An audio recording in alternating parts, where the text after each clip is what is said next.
আমার পরিবার।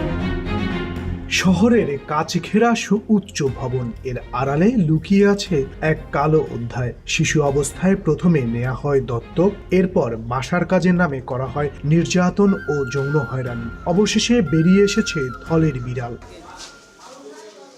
গত মঙ্গলবার পুলিশ ভুক্তভোগী শিশুটিকে উদ্ধার করে নিরাপদ হেফাজতে রেখেছে। আটক করা হয় অ্যাডলিন বিশ্বাস নামের গৃহকর্ত্রীকে। যদিও আরেক অভিযুক্ত অ্যাডলিনের ভাই জনি বিশ্বাস পলাতক রয়েছেন।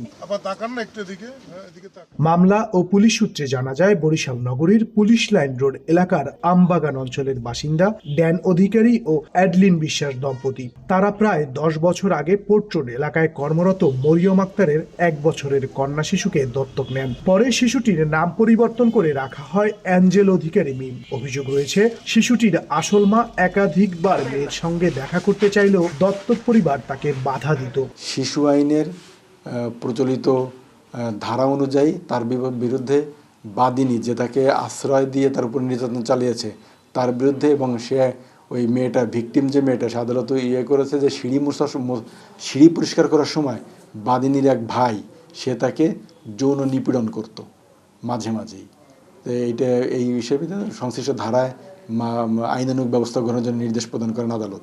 বিজ্ঞ আদালত নির্দেশনা পাওয়ার পরে আমরা তাকে গ্রেপ্তারের চেষ্টা করি। যেহেতু এর মামলার একটা প্রক্রিয়া চলে, তাকে জিজ্ঞাসাবাদের জন্য আমরা থানায় নিয়ে আসি এবং জিজ্ঞাসাবাদে আমরা জানতে পারি যে ঘটনা ভিকটিম যেরকম বলেছে ঘটনাটা সত্যই। পারিবারিক আমার কি পারিবারিক বিষয়টা কি বলেন? আমার পরিবারে মানে সমস্যাটা কি একটু শুনি না। এই যে আমার- আপনাকে পরিবারের ঘটনায় কেন পুলিশের হেফাজতে নেবে? আমি ছোটবেলা থেকে একটা মেয়ে পালি, হ্যাঁ বলে তারপর। মেয়েটারে খুঁজে পাইতেছি না।